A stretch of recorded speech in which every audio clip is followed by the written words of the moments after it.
هي الزوجة لو توفاها الله ينفع أهلها يطالبوا بالمنقولات بتاعتها؟ والمنقولات بتاعتها دي هتتقسم طبقا لإيه؟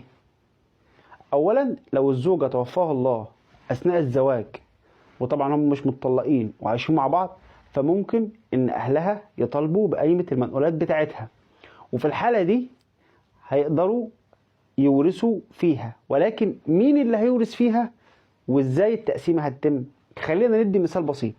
لو واحدة توفاها الله ومعاها مثلا 3 ولاد وبنتين وزوج، طبعا هي كده متجوزة مفيش مشكلة في حاجة يعني، ومعاها والدتها عايشة مثلا، في الحالة دي كل اللي هيتم ان التركة او الورث هيتقسم على الام والزوج والاطفال الصغار.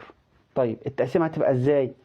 اول حاجة الام هتاخد السدس، الزوج هياخد الربع، والباقي التركه بتاعتها ايا كانت، حتى لو كانت قايمه المنقولات طبعا بما فيها قايمه المنقولات، يعني لو في مثلا عقارات او بتاع والكلام ده كله ممكن برضه هيدخل في التركه بتاعتها، بس لازم تكون ملكيتها الخاصه بيها.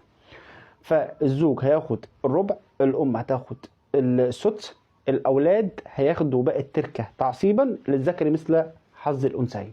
دي كل القصه وما فيها. فولو لايك واستنوني في معلومه قانونيه جديده.